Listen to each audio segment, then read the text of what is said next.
സുഹൃത്തുക്കളെ, ഇതാണ് ഉരുൾപൊട്ടൽ നടന്ന സ്ഥലം. മുണ്ടക്കൈക്ക് ഏതാണ്ട് 2 കിലോമീറ്റർ ദൂരെ മാറി വനത്തിലാണ് ഉരുൾപൊട്ടൽ നടന്നത്. ഇനി നമുക്ക് ഈ മലയുടെ മറ്റേ സൈഡ് ഒന്ന് നോക്കാം. ഓക്കെ, ഇതാണ് ഉരുൾപൊട്ടൽ നടന്ന സ്ഥലം. അതിന്റെ മറ്റേ സൈഡ് പോയി നോക്കുകയാണെങ്കിൽ കണ്ടോ, ഇതാണ് ആ മലയുടെ മറ്റേ സൈഡ്. കോഴിക്കോട് ഭാഗത്തേക്കുള്ള മലകളാണ് നമ്മൾ ഇവിടെ കാണുന്നത്. കണ്ടോ, ഇവിടെ കാണുമ്പോൾ അതിഭീകരമായ രീതിയാണ് ഇവിടെ ഉള്ളത്. കണ്ടോ, ഇവിടെ സ്ഥിരമായിട്ട് ഉരുൾപൊട്ടുന്ന സ്ഥലമാണിത്.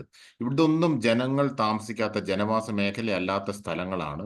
എങ്കിൽ കൂടിയും കണ്ടോ, ഇവിടുത്തെ ഉരുൾപൊട്ടൽ കണ്ടോ. അതായത് അതിനർത്ഥം എന്ന് പറയുന്നത് ഈ കുന്നിന്റെ ചെരിവും അമിതമായി പെയ്യുന്ന മഴയുമാണ് ഉരുൾപൊട്ടലിന് കാരണം. അല്ലാതെ ആളുകൾ എന്തെങ്കിലും ചെയ്തതല്ല, ജനങ്ങൾ ഇവിടെ എന്തെങ്കിലും ചെയ്തതല്ല ഉരുൾപൊട്ടലിന് കാരണം എന്ന് നമുക്ക്